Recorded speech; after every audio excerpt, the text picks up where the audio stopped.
I never thought a Tuesday morning appointment would be the day I'd discover my own son wanted me dead.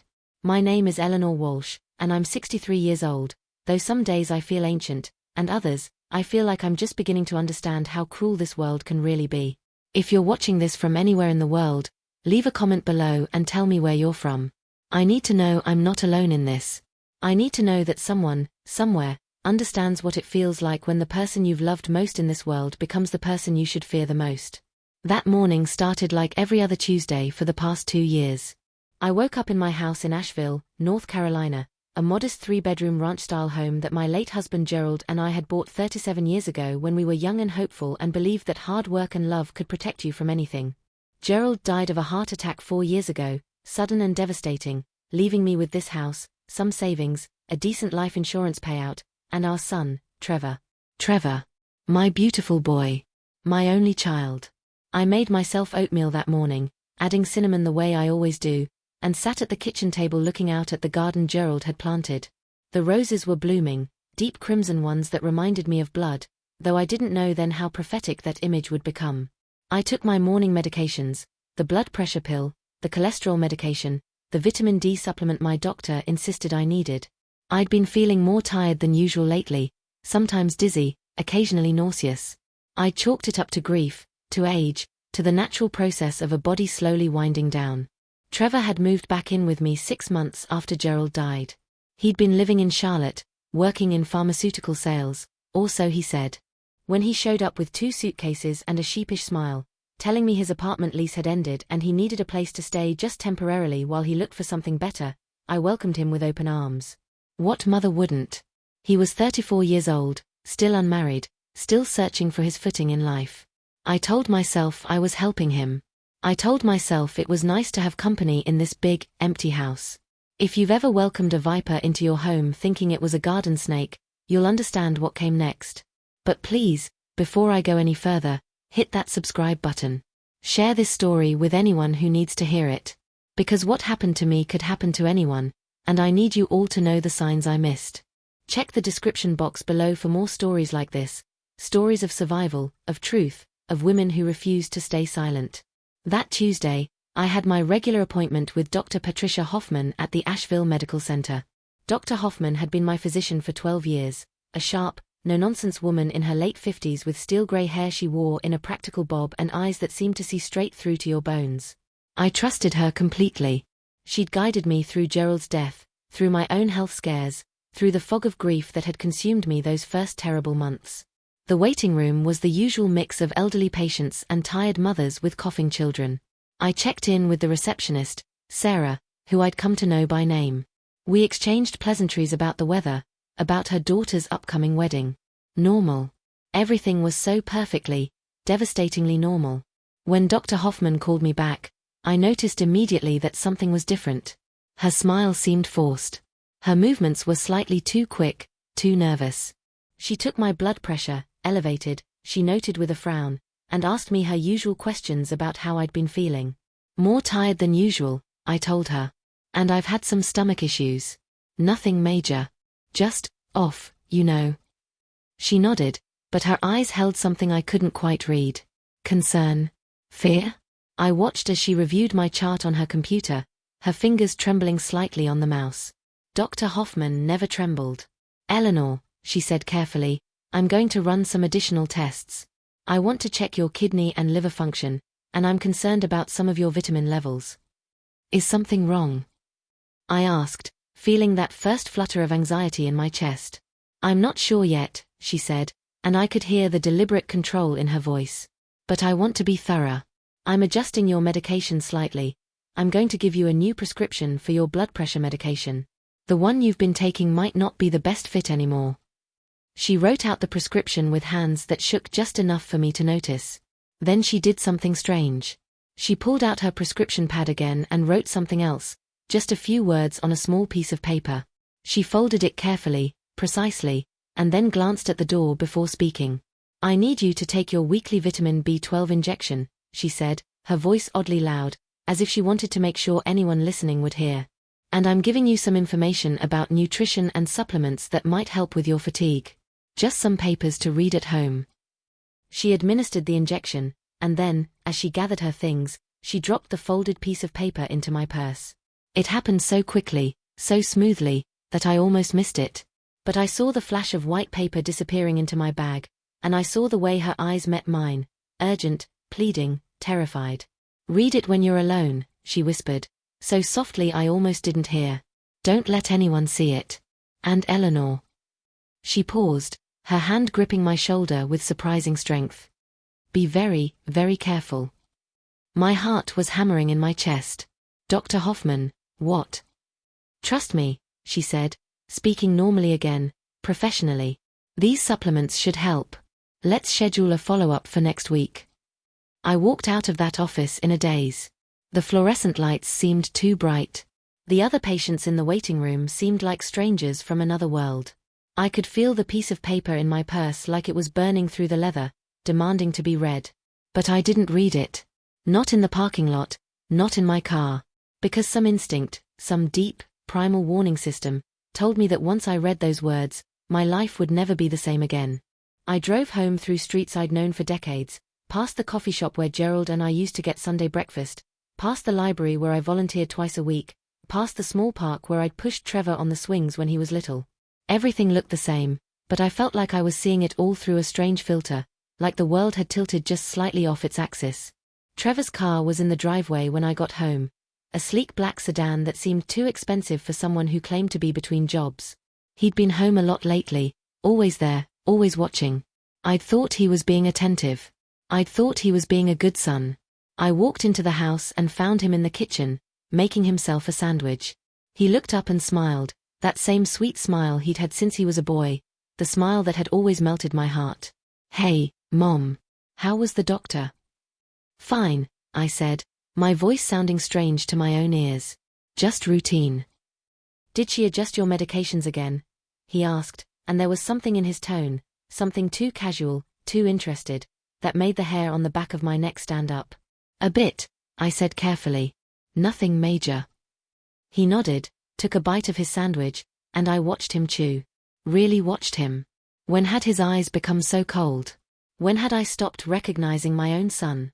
I excused myself and went to my bedroom, closing the door with hands that wouldn't stop shaking. I sat on the edge of the bed I'd shared with Gerald for 33 years, and pulled the piece of paper from my purse. Dr. Hoffman's handwriting was hurried, almost illegible, the letters pressed hard into the paper as if she'd been writing with barely controlled panic. Eleanor. Your blood tests show toxicity levels consistent with poisoning. Arsenic. Small doses over time. Someone is poisoning you. I believe it's Trevor. He's been calling my office, asking detailed questions about your medications, your dosage schedules, what would happen if you took too much. He doesn't know I've been documenting everything. You need to leave. Now. Don't eat or drink anything he gives you. Don't tell him you know. Go to the police. I'll provide all medical evidence. Please, run. Asterisk. The paper fell from my fingers. The room spun. And somewhere in the house, I heard Trevor walking up the stairs, his footsteps steady and sure, coming toward my bedroom door. I stuffed the note under my pillow and stood up just as Trevor knocked on my door. My heart was a wild animal in my chest, throwing itself against my ribs, trying to escape. "Mom? You okay in there?" I took a breath. Then another. I walked to the door and opened it, forcing my face into what I hoped was a normal expression. Trevor stood there holding a glass of water and 2 pills in his palm. "You forgot to take your afternoon medications," he said, his voice soft with concern. "I know how you get when you miss them. The dizziness, the confusion." I stared at those pills. How many times had I taken them from his hand without question? How many times had I smiled gratefully at his attentiveness while he was slowly killing me? "Thank you, sweetheart," I said, taking the glass and the pills. "I'll take them in just a minute. I need to use the bathroom first." Something flickered across his face, annoyance, suspicion, but then he smiled. "Sure, Mom. I'll be downstairs if you need anything." I watched him walk away, listened to his footsteps descending, and then I turned and went into my bathroom. I looked at the pills in my palm, small, white, innocent looking. Then I flushed them down the toilet and poured the water after them. My hands were shaking so badly I could barely turn on the faucet to wash them. Arsenic poisoning. The words kept echoing in my mind. Arsenic. The classic poison. The killer's choice for centuries. Small doses over time, Dr. Hoffman had written. How long?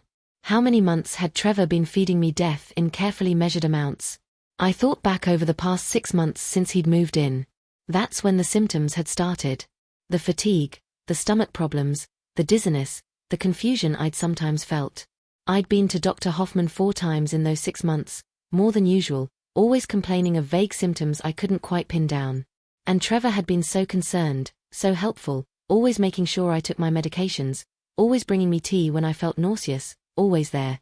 Always there. I looked at myself in the bathroom mirror. My face was pale, my eyes wide with shock. I looked old suddenly, ancient, like I'd aged 10 years in 10 minutes. But underneath the shock, something else was building. Something hot and sharp and furious. My son wanted me dead. Let me say that again so you understand the full weight of it. My son, the baby I'd carried in my body for 9 months, the child I'd nursed and raised and loved with every fiber of my being, wanted me dead. Why? The question burned through me. I needed to understand why. Was it the money? Gerald's life insurance had been substantial, $350,000. The house was worth at least $400,000 in today's market. There were savings, investments, my retirement accounts. Trevor was the sole beneficiary of everything. If I died, he'd inherit it all. But surely money couldn't be enough reason to murder your own mother. Could it? I sat down on the edge of the bathtub and made myself think clearly. What did I actually know about Trevor's life? He'd told me he'd been doing pharmaceutical sales in Charlotte, but I'd never seen a paycheck, never heard him on work calls. He said his lease had ended, but had it really? Or had something else happened? Something that required money, lots of it, fast? I realized with a sickening clarity that I knew almost nothing about my son's real life. He'd always been secretive, even as a child. Private. Introverted, I'd called it, making excuses for his distance. But what if it wasn't introversion? What if it was something darker? I needed to know more. I needed evidence. And I needed to be smart about this because Dr. Hoffman's note had made one thing crystal clear. Trevor thought he was getting away with it. I stood up, splashed cold water on my face, and went back into my bedroom. I sat on the bed and picked up my phone. My first instinct was to call the police immediately, but something stopped me. What would I tell them? That my doctor had secretly slipped me a note saying my son was poisoning me? Would they believe me? I was a 63-year-old widow who'd recently lost her husband. Trevor was a seemingly devoted son who'd moved home to take care of his grieving mother. Without hard evidence, without proof beyond Dr. Hoffman's suspicions, would the police take me seriously? And if they didn't, if they questioned Trevor and then let him go, what would he do then? No. I needed to be smarter than that. I needed to gather evidence. I needed to protect myself. And I needed to do it without Trevor knowing I suspected anything. If you're still watching this, thank you. I know this is heavy. I know it's hard to hear. But please keep listening, because what happens next is important. What happens next could save someone's life, maybe even yours. And if you haven't already, hit that subscribe button and share this with someone who needs to hear it. Check the description box for more stories of survival and strength. I forced myself to go back downstairs. Trevor was in the living room, watching television. He looked up when I entered. Feeling better? Much, I said. Thank you for reminding me about my pills. He smiled. God, he smiled like nothing in the world was wrong. I made dinner that night, chicken and rice, simple and safe because I made it myself and watched it the entire time. Trevor seemed pleased that I was cooking, even offered to help, but I waved him away. You've done enough already, I told him, and I saw him trying to interpret my tone, trying to figure out if I meant it sincerely or sarcastically. Let him wonder. We ate together at the table, something we did most nights. He talked about a job interview he supposedly had coming up, about thinking of moving to Raleigh, about how grateful he was that I'd let him stay here while he got back on his feet.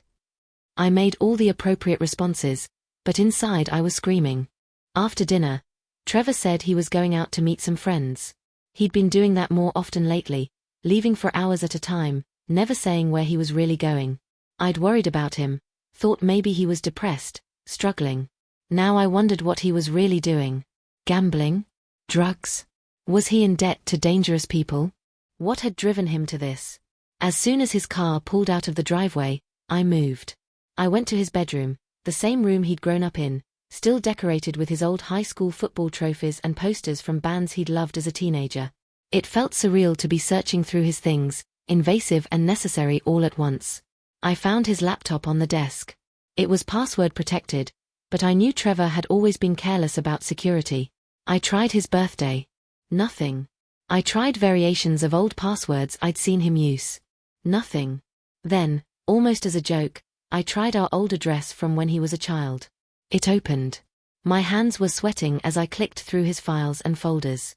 Most were mundane: photos, music, documents. But then I found a folder labeled financial and my blood ran cold. Inside were bank statements showing an account I'd never known about. Transactions going back 18 months.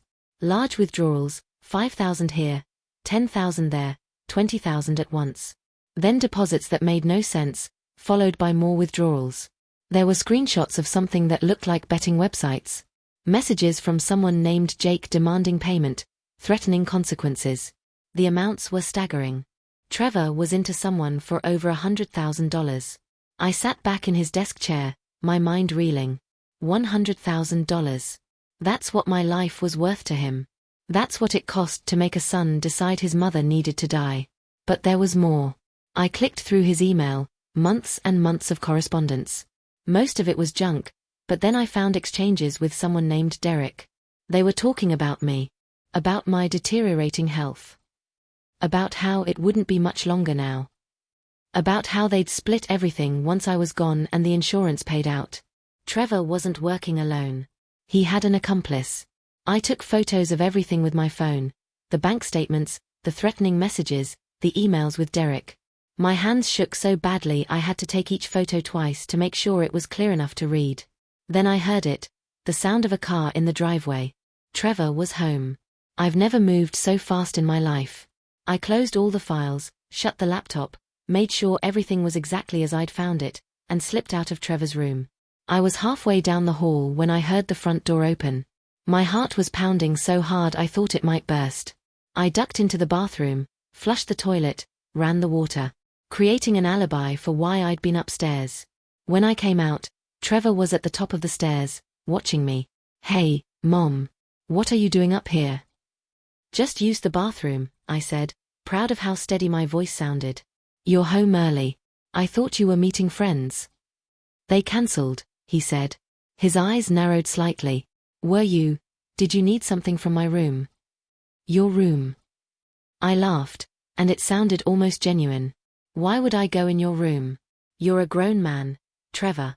I respect your privacy." He relaxed a fraction. "Right. Of course. Sorry. I'm just tired." "Long day." "You could say that." We stood there in the hallway, mother and son, both of us lying to each other. Both of us pretending. How long could I keep this up?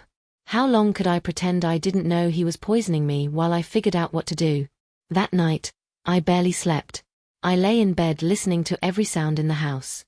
The creaking of floorboards. The settling of old wood. At one point, I thought I heard footsteps outside my door, and I held my breath until they passed. Was Trevor checking on me? Making sure I was still there? Making sure I was still alive? Or was he planning when to finish what he'd started? By morning, I'd made some decisions. First, I needed to keep myself safe, which meant not eating or drinking anything Trevor prepared. Second, I needed more evidence, enough to take to the police and be sure they'd take action.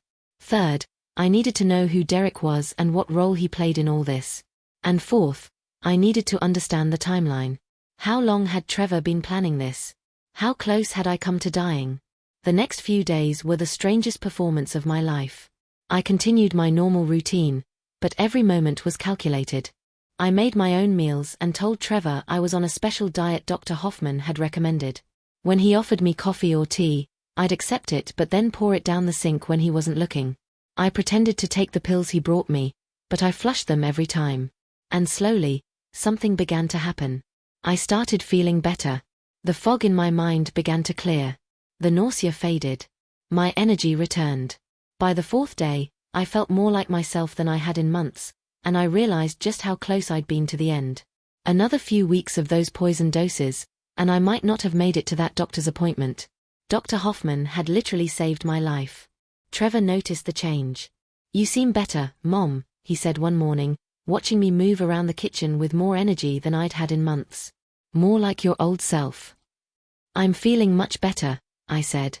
"Those new supplements Dr. Hoffman recommended must be working." I saw the flicker of concern in his eyes. This wasn't what he'd expected. I was supposed to be getting weaker, not stronger. His plan was falling apart, and he didn't know why. That concern made him dangerous.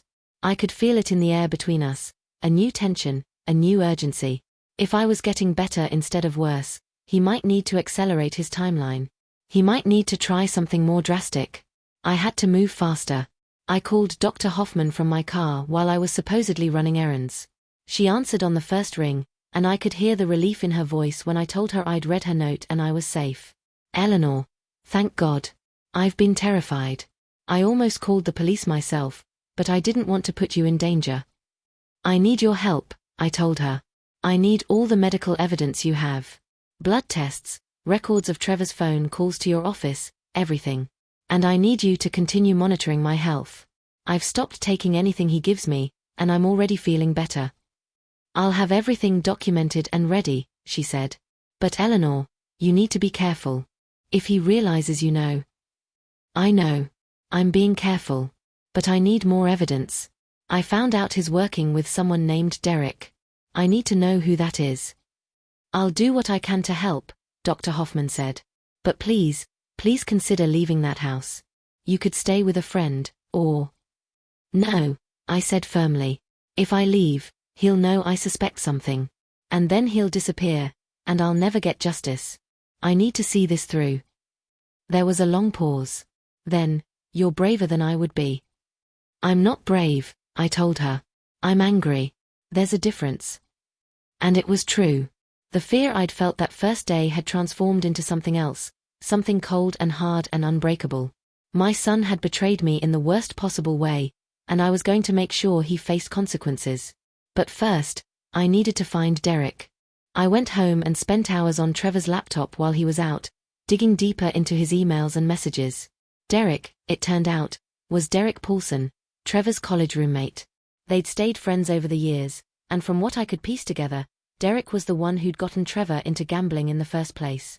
More than that, Derek had connections to people who could provide certain substances. People who knew how to make deaths look natural. The emails between them were damning. Trevor had first approached Derek about solving his financial problems 8 months ago. Derek had suggested the inheritance as a solution. Together, they'd researched methods. Together, they'd settled on arsenic, slow, subtle, almost impossible to detect unless someone was specifically looking for it. They'd planned it all out, step by step, like they were planning a business venture and not a murder. And the most chilling part? They'd discussed what they'd do with the money. Trevor would pay off his debts. Derek would get a cut for his assistance. They were going to split my life insurance and buy a bar together. A bar. That's what my life was worth to them. That's what they were going to build on my grave. I printed everything. Every email. Every message. Every transaction. I created a folder on a thumb drive and labeled it evidence. I wrote out a detailed timeline of Trevor's move into my house, when my symptoms started, every time he'd given me medication or prepared food or drink. I documented the pills I'd flushed, the drinks I'd poured out. I wrote down everything Dr. Hoffman had told me. And then I made 3 copies. One I hid in my bedroom, taped to the underside of a drawer. One I put in a safe deposit box at the bank. And one I gave to my best friend, Patricia, with instructions to take it to the police if anything happened to me. Patricia had been my friend for 23 years. She'd been there when Trevor was born, had helped me through Gerald's death, had been my rock when the world felt like it was crumbling. When I told her what was happening, sitting in her kitchen on a Thursday afternoon while Trevor thought I was at the grocery store, she cried, "Eleanor, oh my God. Trevor. Sweet Trevor." "He's not sweet," I said, my voice flat. "He's a murderer. He just hasn't succeeded yet. You have to go to the police now. Today." "I will. But I need to do it right. I need to make sure there's enough evidence that they can arrest both Trevor and Derek. I need to make sure they actually pay for what they've done." Patricia gripped my hands across her kitchen table. What are you going to do? I looked at her, this woman who'd known me more than half my life, who'd seen me at my best and worst, who'd never once judged me for my failures or my struggles. And I told her the truth. I'm going to make them confess. Sometimes the most effective weapon is patience. That's what I learned in those strange, suspended days between discovering my son wanted me dead and actually doing something about it. Patience, observation, and the willingness to play a role even when every instinct screams at you to run. I became a detective in my own home. I watched Trevor's patterns, his routines, his moods. I noted when he seemed anxious. Usually after phone calls he'd take outside in the backyard, pacing back and forth. I observed when he seemed confident, after days when he'd gone out and come back with that particular set to his shoulders that said something had gone right. And I documented everything. I bought a small voice recorder from an electronic store 2 towns over, paying cash so there'd be no record. I set it up in my bedroom, hidden in a tissue box on my nightstand. I wanted to catch any conversations Trevor might have with Derek if he ever brought him to the house. I wanted proof of conspiracy, not just suspicion. But more than that, I needed to understand the mechanism. How exactly was he giving me the arsenic? Dr. Hoffman had said it was in small doses over time. But where? The pills he brought me were the obvious answer, but I'd stopped taking those 6 days ago. What else? The food he prepared? The water he handed me? I needed to know so I could lead the police to the exact source. That's when I made a risky decision. I decided to pretend to relapse. If I continued getting healthier, Trevor would know something was wrong. He'd get suspicious, maybe even dangerous. But if I started showing symptoms again, carefully, controllably, just enough to allay his concerns, he'd relax. He'd think his plan was back on track. And people make mistakes when they think they're winning. So I started acting tired again. I'd sit down heavily in chairs and sigh. I'd hold onto the counter when I walked into the kitchen. I'd complain of dizziness, of nausea. And I watched Trevor's face light up with something that made my blood run cold: relief. Hope. My suffering gave my son hope. Maybe you should see Dr. Hoffman again, he suggested after I'd been performing my decline for 3 days. These symptoms seem to be getting worse instead of better. I don't want to bother her, I said weakly. I'm sure it's just, I don't know, age, grief, everything. Mom, you need to take care of yourself. Let me make you some tea. You should rest. I watched him go into the kitchen. I heard the kettle boiling, heard the clink of a spoon against ceramic. And then I heard something else, the quiet sound of a cabinet opening, something being poured. Not from the tea container. From somewhere else. He brought me the tea with that same sweet, concerned smile. Steam rose from the cup in delicate spirals. Here you go, Mom. Chamomile, just how you like it. Drink it while it's hot. I took the cup. I held it. I brought it to my lips and pretended to sip, making sure Trevor saw. His shoulders relaxed. He sat down across from me, watching, waiting. You're such a good son, I said, and I meant it to sting, meant it to be the cruelest thing I could say. Because he should have been a good son. He could have been. But he'd chosen this instead. He smiled. I just want you to be okay, Mom. As soon as he left the room, I poured the tea into a jar I'd hidden under the couch. Later, I'd take it to Dr. Hoffman for testing. Later, it would become Exhibit A in the case against my son. But right now, in this moment, all I could do was continue the charade. If you've ever had to pretend everything is fine when your world is burning down around you, leave a comment. Tell me how you survived it. And if you're finding value in this story, if it's opening your eyes to dangers you didn't know existed, please hit that subscribe button. Share this with someone who needs to hear it. Stories like this need to be told, and voices like mine need to be heard. Check the description box below for more stories of survival and truth. The next day, I called Dr. Hoffman from my car again and told her about the tea. She told me to bring it in immediately, which I did, driving to her office with the jar hidden in my purse like contraband. She tested it right there in her office lab, and when she looked up at me 20 minutes later, her face was pale. Eleanor, there's arsenic in this tea. A significant dose. If you drunk this entire cup. She didn't finish the sentence. She didn't have to. How much longer do you think he would have kept this up? I asked. Based on your initial toxicity levels and the dose in this tea? A few more weeks. maybe less. Eleanor, we need to call the police right now. This is attempted murder. We have proof. Not yet, I said. I need to catch Derek too. If we arrest Trevor now, Derek could disappear. I need them both. This is too dangerous. It's my life, I told her. My choice. Please trust me. She looked at me for a long moment, this woman who'd cared for my health for 12 years, who'd risked her own safety to warn me, who was now becoming an accomplice in my plan for justice. What do you need from me? She finally asked. Keep testing samples. Keep documenting everything. And... I paused, considering my next words carefully. Can you make it look like I'm dying? Official medical records that Trevor could access if he asked. You want me to falsify your medical records? I want you to help me trap a murderer. She sat back in her chair, conflict clear on her face. What I was asking her to do went against every ethical guideline in her profession. But we both knew that sometimes justice requires bending the rules. I'll do it, she said finally. But Eleanor, you have to promise me something. The moment you feel you're in real danger, the moment this gets out of your control, you'll call the police. You'll stop this.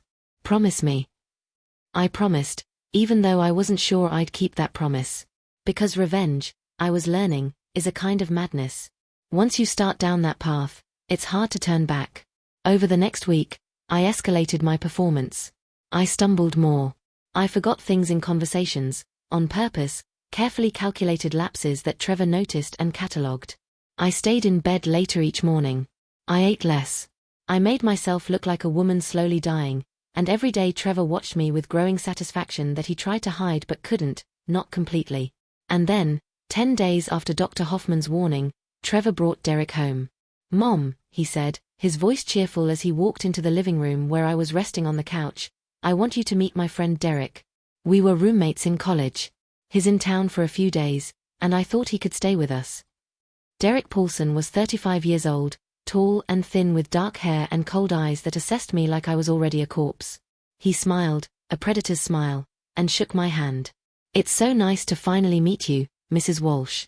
Trevor's told me so much about you. All good things, I hope, I said weakly, playing my part. Of course. He thinks the world of you. I wanted to spit in his face. I wanted to scream at both of them. Instead, I smiled tremulously and said, how lovely to have a full house again. It's been so quiet since Gerald died. That night, I lay in my bed with my voice recorder running, listening to the low murmur of voices from Trevor's room where he and Derek were talking. I couldn't make out the words, but I could hear the tone, conspiratorial, excited, planning. The next morning, I woke early and went downstairs to make coffee. I found Derek already in the kitchen, and when he saw me, something flickered across his face. Surprise? Annoyance that I was up before they expected. Good morning, Mrs. Walsh. You're up early. Couldn't sleep, I said truthfully. Too much on my mind. Trevor tells me you haven't been feeling well. Just getting older, I said. We all have to go sometime, right? He smiled at that, actually smiled at the idea of my death, and in that moment, I knew exactly what I needed to do. They say the darkest hour is just before dawn. I never understood what that meant until the night I discovered the full extent of my son's betrayal. It was a Tuesday, exactly 2 weeks after Dr. Hoffman had slipped that note into my purse, when everything came crashing down and rebuilt itself into something I never could have imagined. Derek had been staying with us for 3 days, and the house felt suffocating with both of them in it. 2 predators circling, waiting for their prey to finally fall. I could feel their impatience growing, could sense that they were starting to wonder why I wasn't deteriorating faster. Derek would watch me when he thought I wasn't looking, his eyes calculating, assessing. Trevor had become jumpier, more on edge. They'd have whispered conversations that would stop abruptly when I entered a room. The tension was building toward something. I could feel it like an approaching storm. That Tuesday night, I told them I wasn't feeling well, which was true, but not in the way they thought. My nerves were frayed from weeks of playing this deadly game. I said I was going to bed early, around 8 o'clock. I took my voice recorder, made sure it was fully charged and running, and hid it in the heating vent in the hallway just outside Trevor's bedroom. The old house had good acoustics. Sounds carried through the vents, through the walls. If they talked, I'd hear it. Then I went to my room, turned off the light, and waited. Around 9:30, I heard them moving around. Footsteps on the stairs, the murmur of voices. I crept out of my room in the dark, moving silently in my slippers across the hallway to the linen closet where I could hear them more clearly. My heart was pounding so hard I was sure they could hear it through the walls. "Can't wait much longer," Derek was saying. "I've got people breathing down my neck. I need that money, Trevor." I know.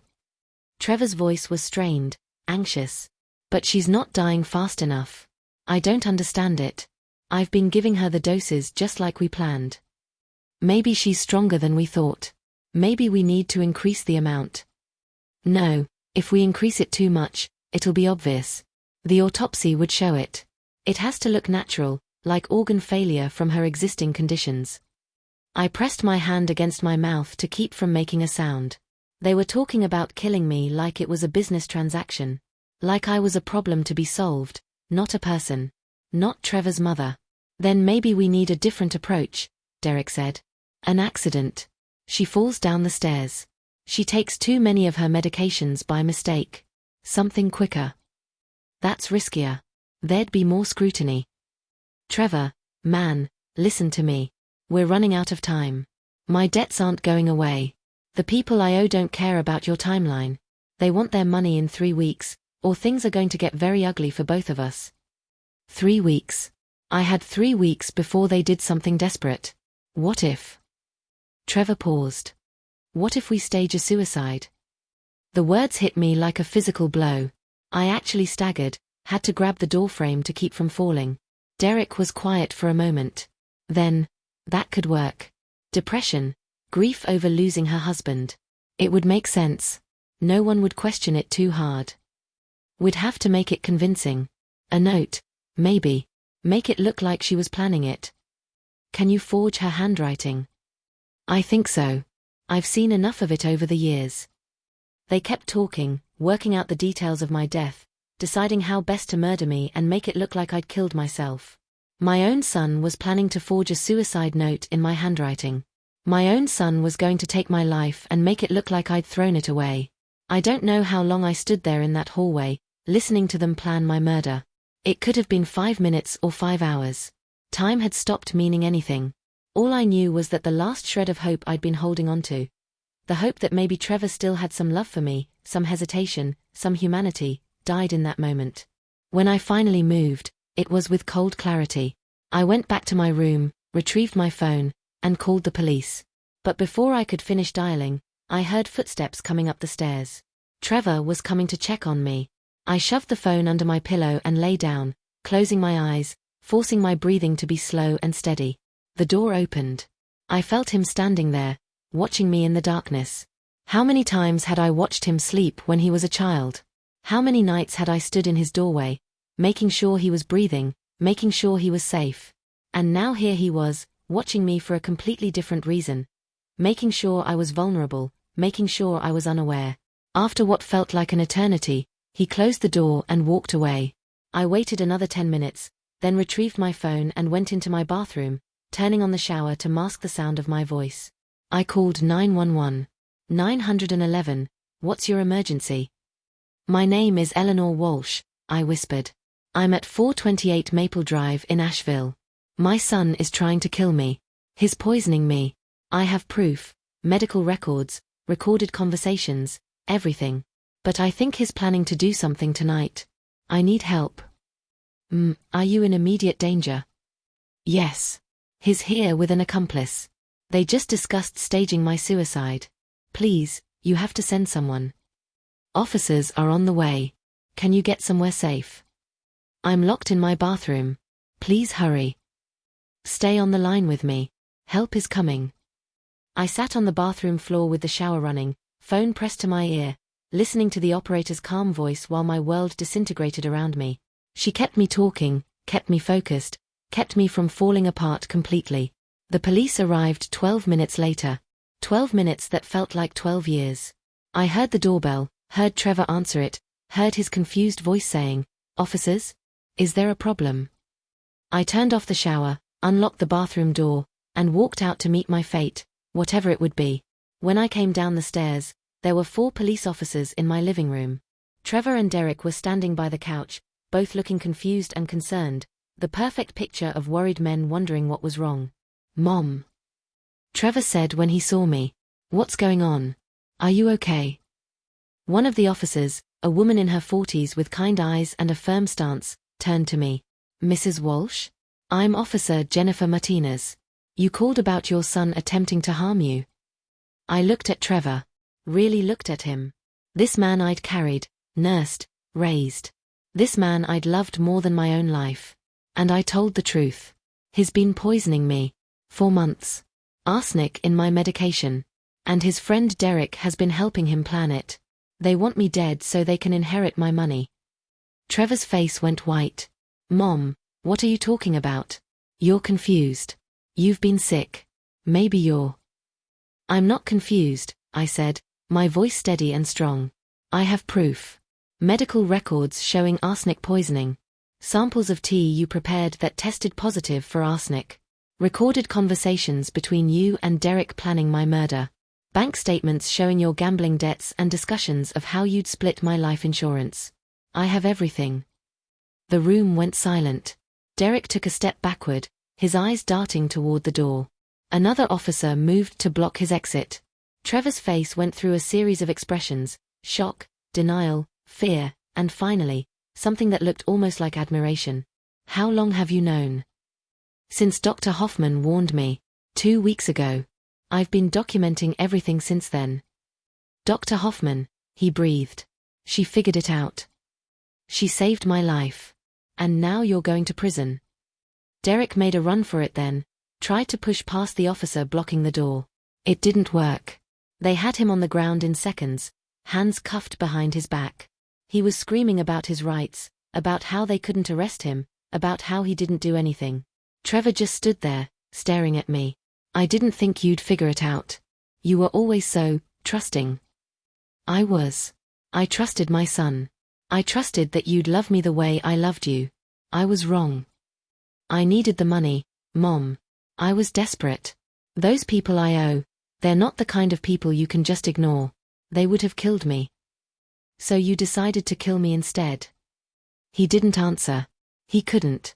The officers arrested them both, Trevor Walsh and Derek Paulson, charged with conspiracy to commit murder and attempted murder. They read them their rights while I stood in my living room, shaking but standing, broken but alive. Officer Martinez stayed with me after the others took Trevor and Derek away. She was gentle, patient, asking me questions and taking notes. I gave her the thumb drive with all my evidence, told her about Dr. Hoffman's medical records, showed her the jar of poison tea I'd hidden in my closet. "Mrs. Walsh, I have to tell you, what you did was incredibly brave. And incredibly dangerous. You should have called us the moment you found out." "I know. But I needed to be sure. I needed evidence. And I needed..." I paused, trying to find the words. I needed to understand why. I needed to hear him say it. She nodded. "Did you get what you needed?" "I got the truth. Whether that's what I needed or not, I'm not sure yet." She helped me contact Patricia, who came over immediately and stayed with me that night. I couldn't be alone in that house, not after everything. The walls seemed to echo with Trevor's voice, with his betrayal, with the ghost of the love I'd thought we'd shared. That night, lying in my guest bedroom with Patricia asleep in the room next door, I finally let myself cry. Not quiet tears, but deep, wrenching sobs that felt like they were tearing me apart from the inside. I cried for the son I'd lost, not to prison, but to greed and desperation and moral bankruptcy. I cried for the mother I'd been, who'd somehow failed to see what her child was becoming. I cried for the innocence I'd never get back, the trust I'd never be able to give again. But underneath the grief, there was something else. Something hard and bright and indestructible. I had survived. I had fought back. And I had won. The news spread quickly. Small town like Asheville, a story like this becomes the only thing people talk about. The woman whose son tried to poison her. The mother who caught her murderer. The widow who refused to be a victim. Dr. Hoffman came to visit me 2 days later. She brought flowers, white lilies, the kind you bring to hospitals, and sat with me in my living room, holding my hands. "You did it," she said. "You stopped him." "We did it," I corrected. "If you hadn't warned me." I was terrified I'd made the wrong choice. That I should have just called the police myself. You gave me agency, I told her. You gave me the power to save myself. Thank you for that. She cried then, this strong, capable doctor who'd held herself together through all of this. And I held her while she cried, two women who'd faced darkness and come through the other side. The investigation moved forward. The thumb drive I'd given the police contained everything they needed, and more. The emails between Trevor and Derek were damning. The bank statements showed motive. The medical records showed means. The recorded conversations showed intent.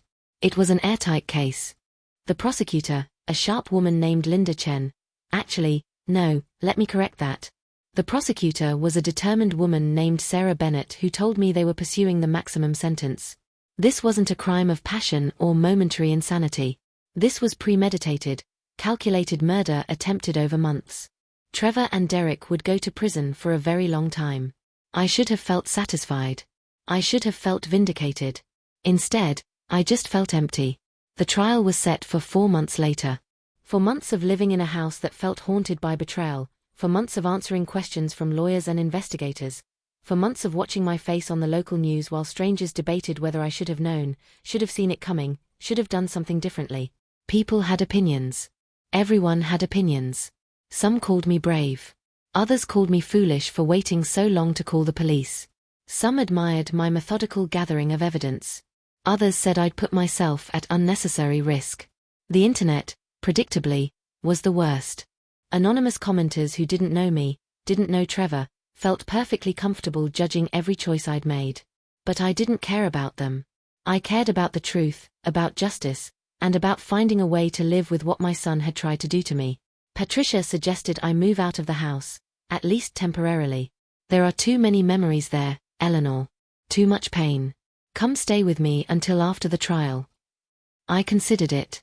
God knows I considered it. Every room in that house held echoes of Trevor's presence, his baby pictures on the wall, his high school graduation photo on the mantel, the pencil marks on the doorframe tracking his height as he grew. How do you live surrounded by memories of loving someone who tried to kill you? But moving out felt like letting him win. Like letting him take my home along with everything else he'd tried to take. So I stayed. I stayed and slowly began the process of reclaiming my space. I took down Trevor's photos. All of them. Every single picture of him from childhood to adulthood went into boxes in the attic. I couldn't bear to look at his face, that innocent child's face, knowing what he'd grown into. Gerald's photos stayed up. My photos stayed up. But Trevor was erased, removed, exorcised from the visible parts of my home. I cleaned out his room next. Gave away his clothes, his books, his possessions. Donated what I could, threw away the rest. The room became empty, neutral, waiting for a new purpose. I thought about turning it into an office, a craft room, something that would be mine and mine alone. The hardest part was finding the arsenic. The police had already searched the house as part of their investigation, but I wanted to see it for myself. I needed to know where he'd kept it, how he'd hidden it. It took me 3 days of searching, but I finally found it. A small vial tucked inside a box of tea bags in the back of the pantry. Arsenic trioxide, labeled as pool cleaning compound. Easy to acquire if you knew where to look. Tasteless, odorless when dissolved in hot liquid. The perfect poison. I sat on my kitchen floor, holding that vial, and marveled at how something so small could contain so much death. This was what my life had been worth. This little bottle of white powder. I gave it to Officer Martinez the next day. More evidence for the prosecution. The preliminary hearings began in January. I had to face Trevor in court for the first time since his arrest. He was thinner, paler, wearing an orange jumpsuit that made him look young and vulnerable. When he saw me, our eyes met, and I saw, what? Regret? Anger? Shame? I couldn't read him anymore. Maybe I never could. His lawyer tried to argue that he'd been coerced by Derek, that the gambling debts had pushed him to desperation, that he'd never actually intended to kill me. They painted him as a victim of circumstance, a good son who'd made terrible choices under impossible pressure. The prosecutor destroyed that narrative in minutes.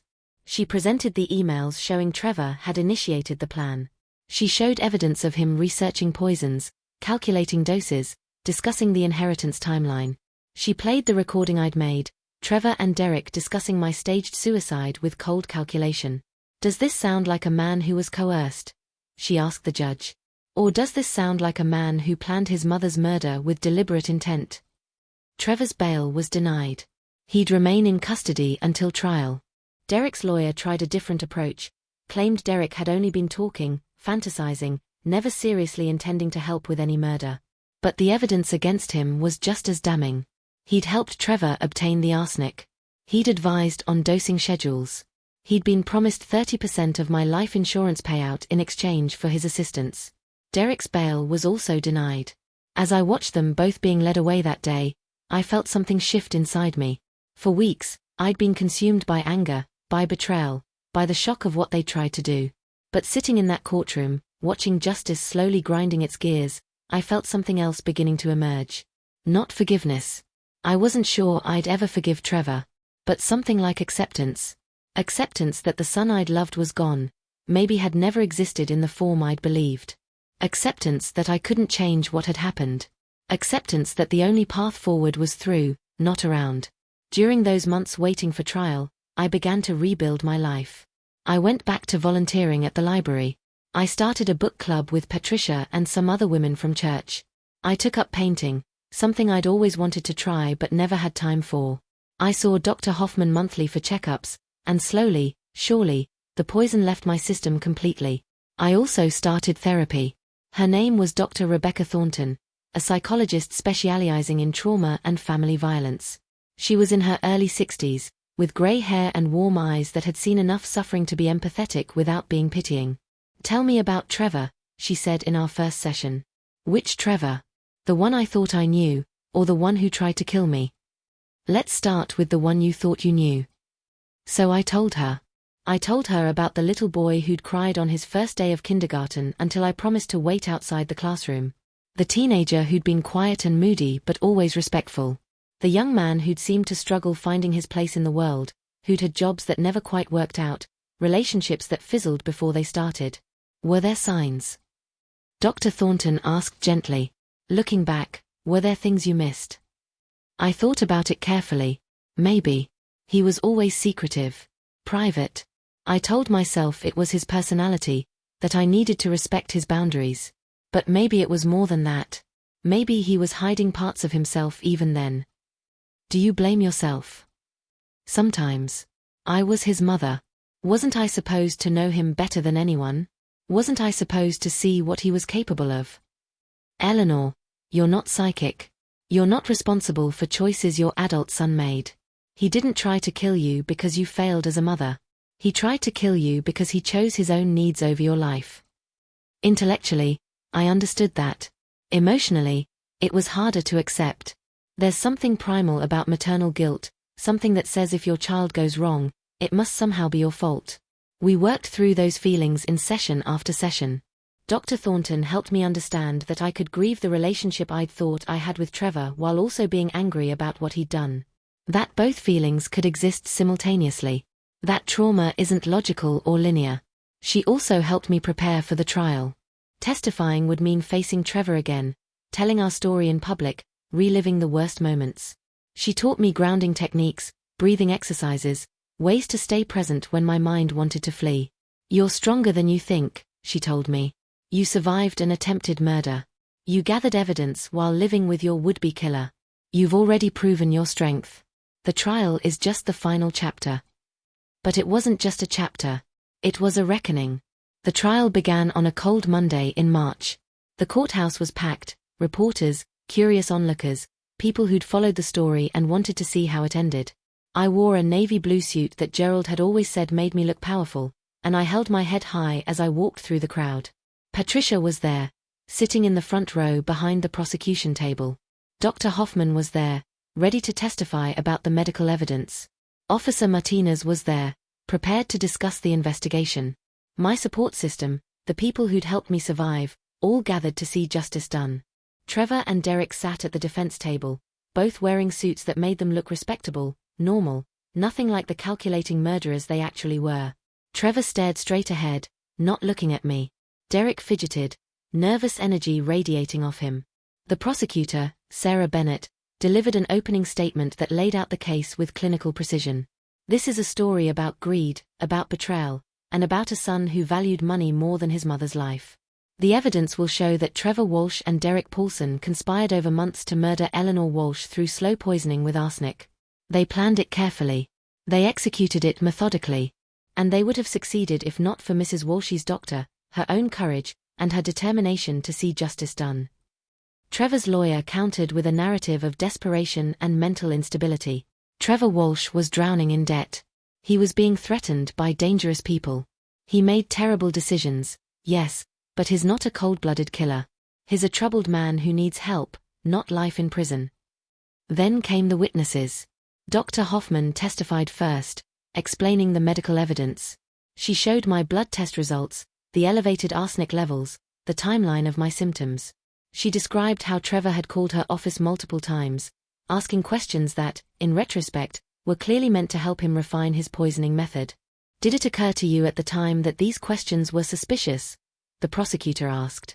Not initially, Dr. Hoffman admitted. I thought he was being an attentive son, trying to understand his mother's health conditions. It wasn't until I saw Mrs. Walsh's blood results and put everything together that I realized what was actually happening. And what made you decide to warn her secretly rather than going to the police immediately? I was afraid, Dr. Hoffman said simply. Afraid that if I called the police without concrete proof, Trevor would be tipped off and either flee or accelerate his plan. I thought giving Eleanor the information and letting her decide how to proceed was the safest option. In retrospect, it might not have been the right choice professionally, but I'd make the same decision again. It saved her life. The defense tried to poke holes in her testimony, suggesting that the arsenic could have come from environmental contamination, from old pipes, from any number of sources other than intentional poisoning. But Dr. Hoffman stood firm. The levels were consistent with repeated, deliberate dosing, she said. And the timeline matches perfectly with when Trevor Walsh moved into his mother's home.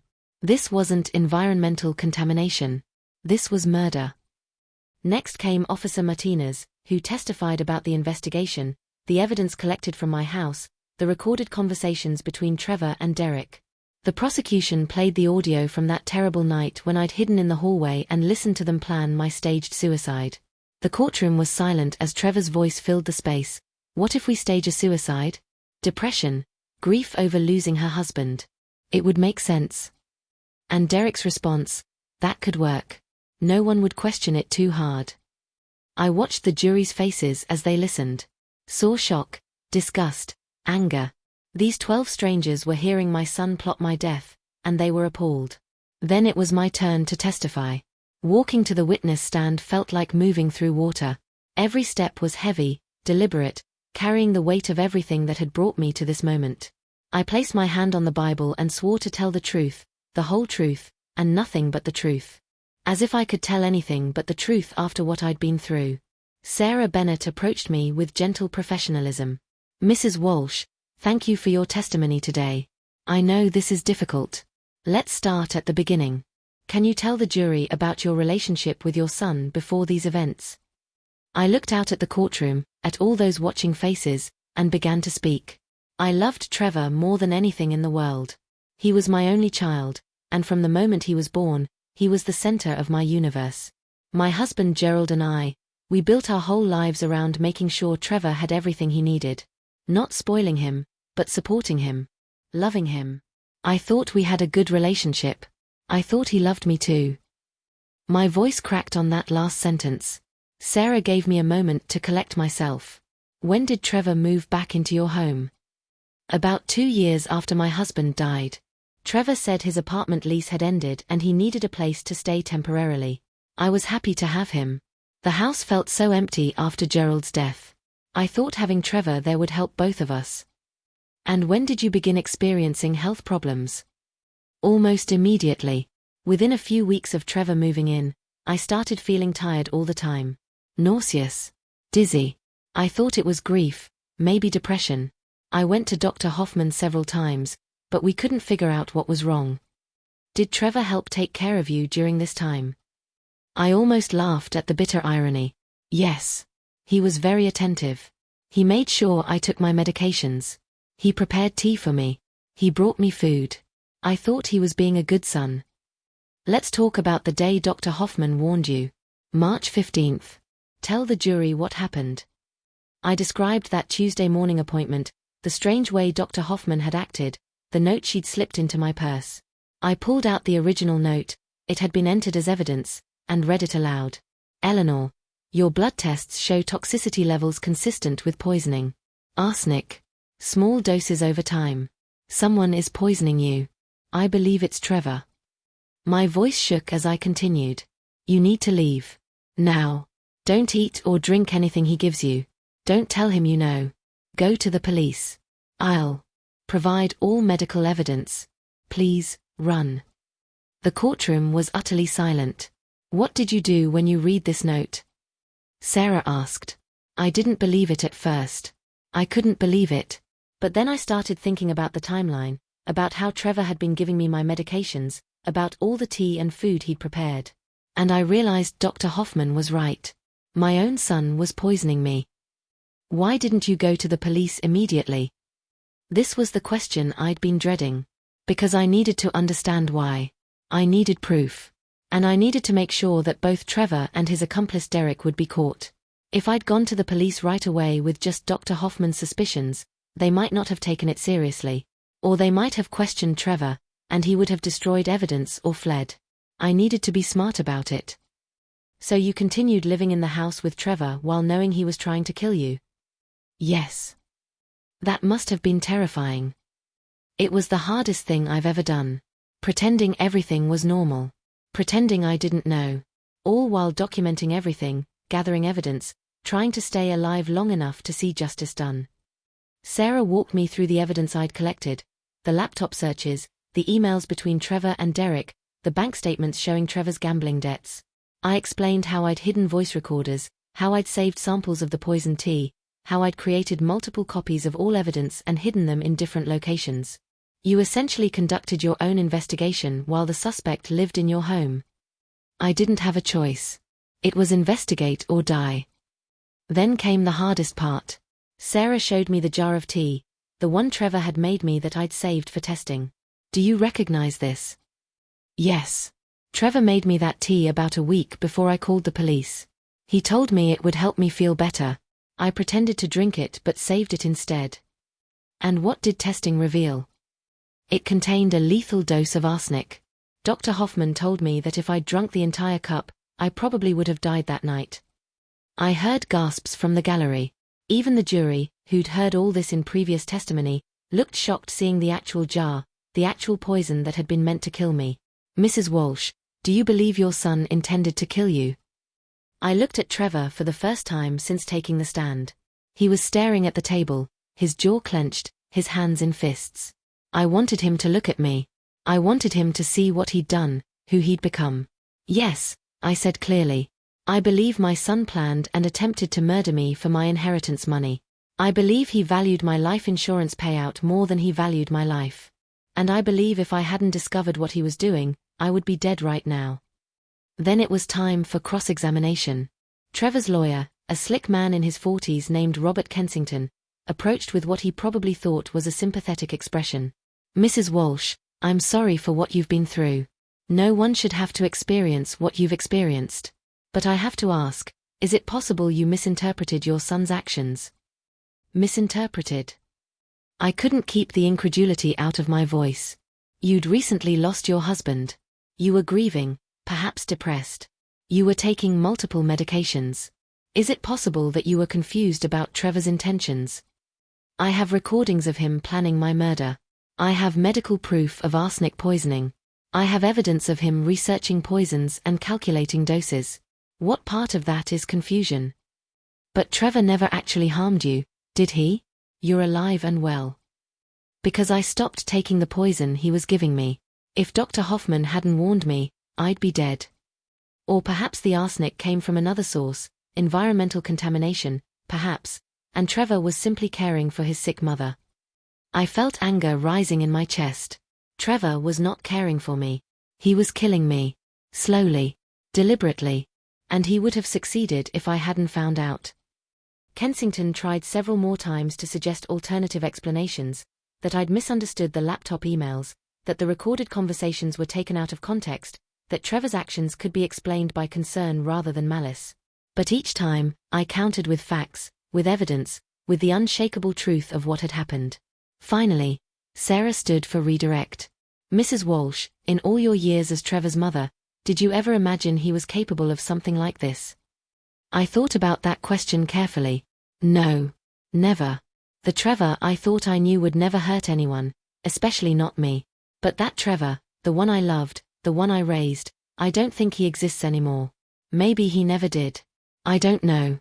What I do know is that the man sitting over there, I pointed at Trevor, tried to kill me. And he needs to be held accountable. As I stepped down from the witness stand, I finally made eye contact with Trevor. He was looking at me now, and what I saw in his eyes made me stop. It wasn't remorse. It wasn't shame. It was resentment. He was angry at me. Angry that I'd figured it out, that I'd stopped him, that I'd turned him in. In his mind, somehow, I was the villain in this story. That's when I understood, truly understood, that my son was gone. Whatever capacity for love or empathy he might once have had, it was dead now. All that remained was selfishness and bitterness. I walked back to my seat next to Patricia, who squeezed my hand. I'd done it. I'd testified. I'd told my truth. The trial continued for another week. More witnesses, more evidence, more damning proof of Trevor and Derek's conspiracy. Their lawyers did their best to create reasonable doubt, but the evidence was overwhelming. Derek eventually took the stand in his own defense, a move his lawyer probably regretted. Under Sarah's cross-examination, he fell apart. He tried to claim he'd never meant for me to actually die, that it was all talk, but Sarah showed him email after email where he'd discussed my death as a certainty, where he'd calculated his share of the money, where he'd given Trevor advice on avoiding detection. Mr. Paulson, you wrote here, Sarah pulled up an email, make sure the dosing is consistent. Can't have the levels spike. Steady decline looks more natural. Does that sound like someone who wasn't seriously planning a murder? Derek's face went red. I was just trying to help Trevor think through his problems. By helping him plan his mother's murder.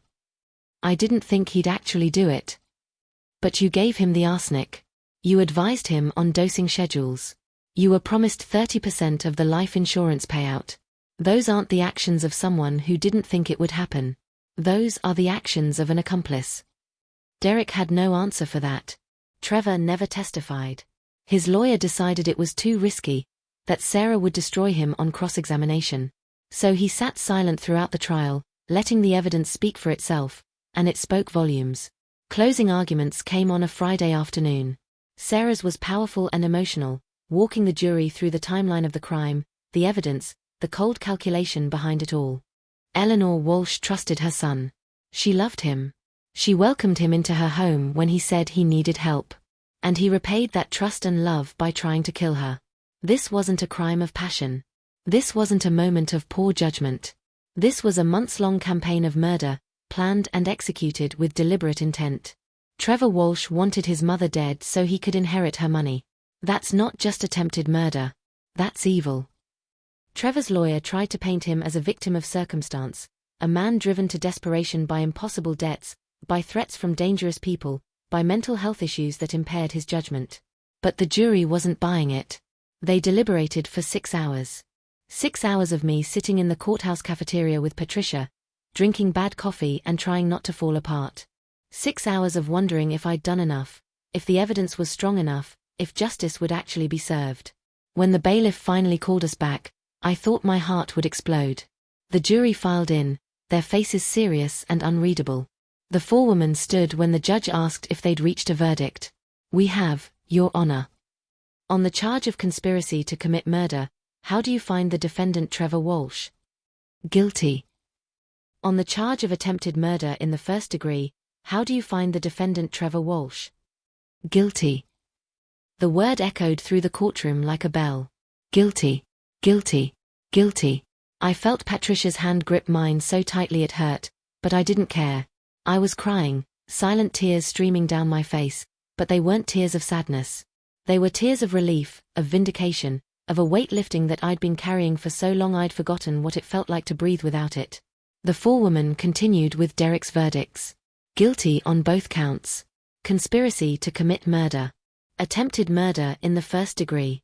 Trevor's face had gone completely white. He sat frozen, staring straight ahead, as if he couldn't quite process what was happening. Derek was shaking his head, saying no over and over under his breath. But it was done. Justice, that elusive thing I'd been chasing for months, had finally been served. The judge set sentencing for 3 weeks later and dismissed the court. As the bailiffs came to escort Trevor and Derek back to holding, Trevor finally turned and looked at me. Our eyes met across the courtroom, and for just a moment, I saw something there, not remorse exactly, but maybe recognition. Recognition that I'd won. That he'd underestimated me. That his mother had been stronger and smarter than he'd given her credit for. Then he was gone, led away in handcuffs, and I was surrounded by people.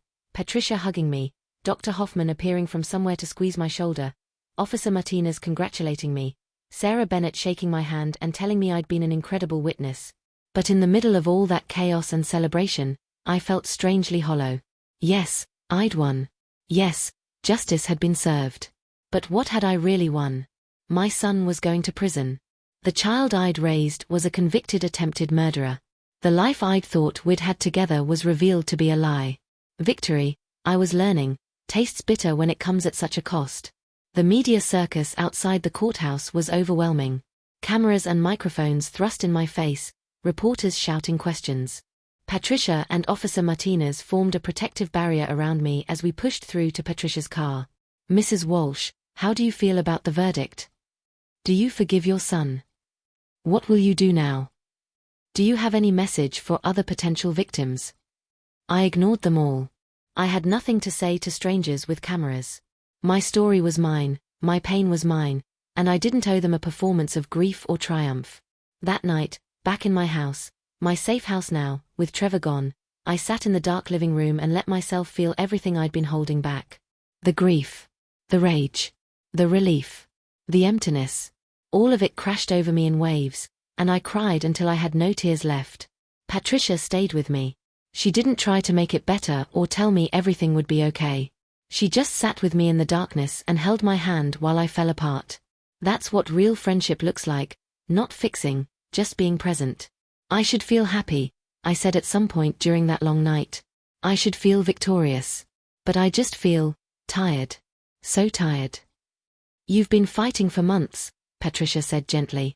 Fighting to stay alive, fighting to gather evidence, fighting for justice. You're allowed to be tired. You're allowed to grieve, even for someone who tried to kill you. He was still your son. Was he, though? I keep trying to reconcile the Trevor I thought I knew with the Trevor who poisoned me.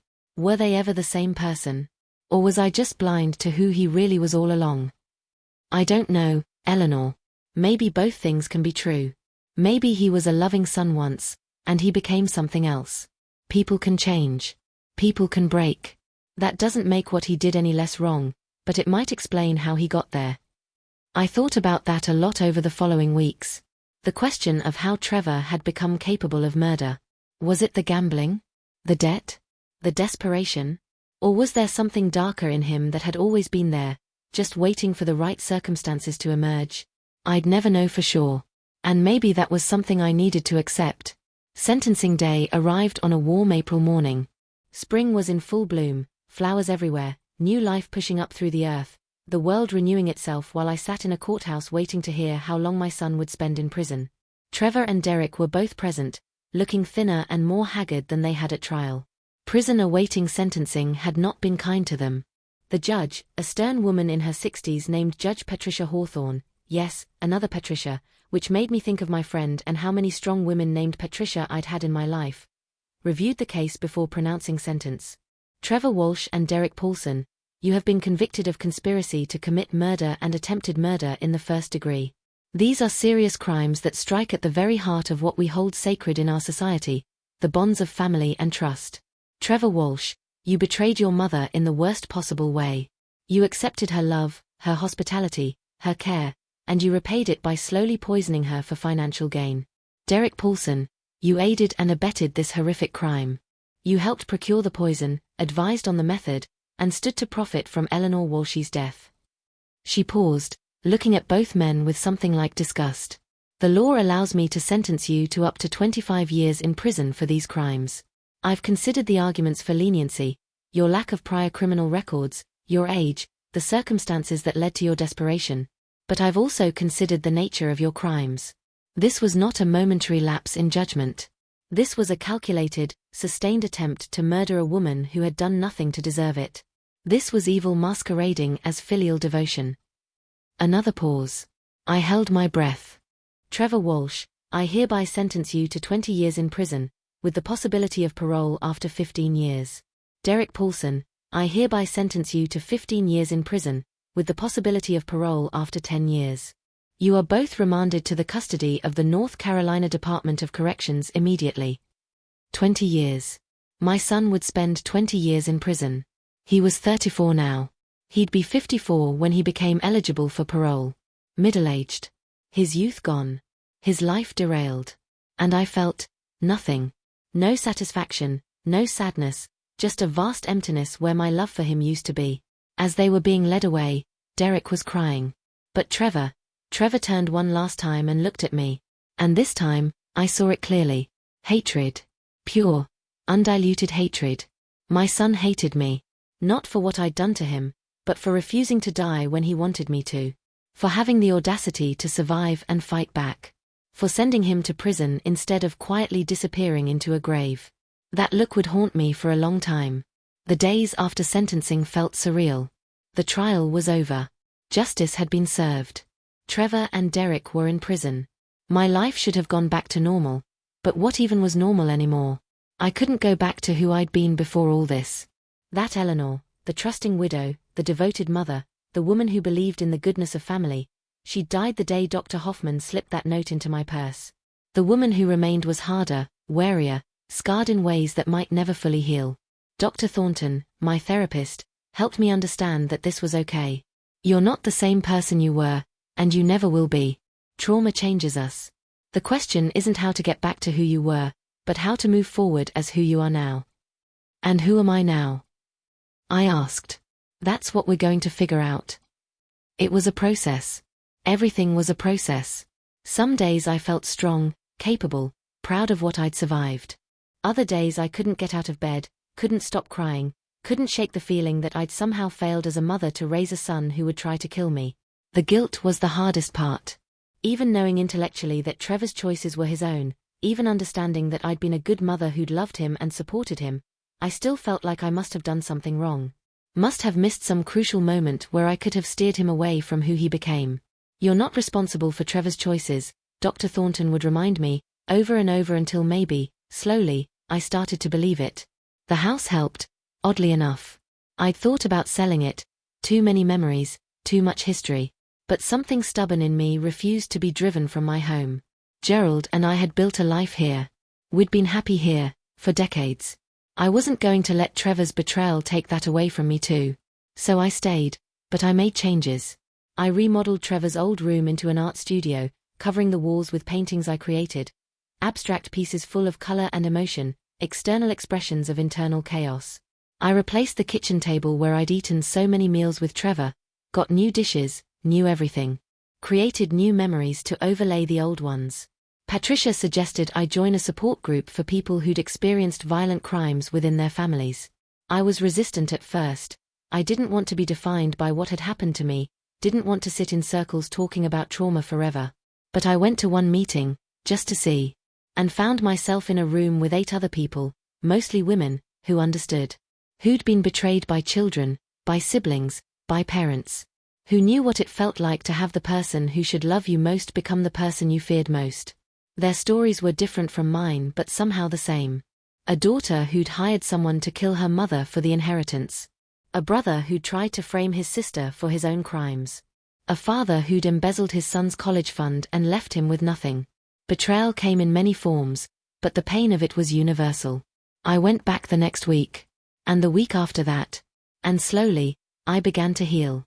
Not quickly, not easily, but incrementally, like watching a wound close, so slow you don't notice the progress day by day, but looking back over weeks and months, you can see the change. I started writing too. Not just for therapy, but because I needed to make sense of what had happened. I needed to create a narrative that I could control. A story where I wasn't just a victim but a survivor, a fighter, someone who'd stared death in the face and refused to blink. The writing turned into this long account of everything that happened. And as I wrote, I realized I wanted other people to hear it.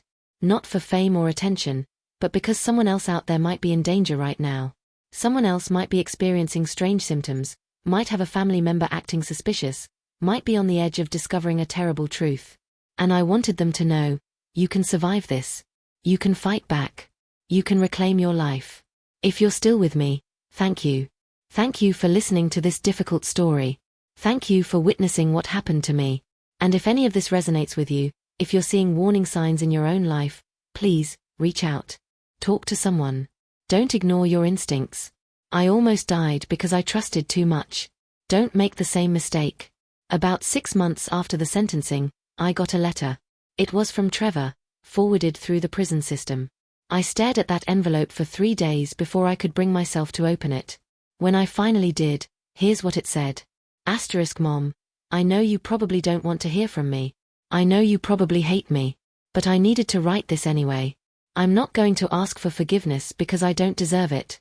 What I did to you was unforgivable. I was desperate, and I made the worst choice any person could make. I valued money over your life, and I have to live with that for the rest of my life. Prison is what I deserve. More than prison. Probably. I think about what I did every day. I see your face every night when I close my eyes, not the face of the woman I tried to kill, but your face from when I was a kid. When you loved me and I loved you and everything was simple. I don't know how I became the person who could poison his own mother.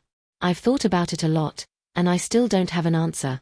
The gambling, the debt, the fear, none of it is an excuse. None of it makes it okay. I'm writing this not because I expect anything from you. I don't expect forgiveness or reconciliation or anything else. I just wanted you to know that I know what I did. I know who I became. And I'm sorry. For whatever it's worth, probably nothing, I'm sorry. Trevor. I read that letter 3 times. Then I put it in a drawer and didn't look at it again for weeks. Was he really sorry? Or was he just sorry he got caught? Could someone who'd planned my death so carefully, who'd discussed it so coldly with Derek, suddenly develop genuine remorse? I didn't know. And the truth was, it didn't matter. His feelings, his regrets, his apologies, they were his burden to carry, not mine. I didn't owe him forgiveness. I didn't owe him anything. But I did write back. Not because he deserved it, but because I needed to say certain things. Trevor, I received your letter. I don't know if your apology is genuine, and honestly, I'm not sure I care. What you did to me can never be undone. You didn't just try to kill me. You killed the relationship we had. You killed the trust between us.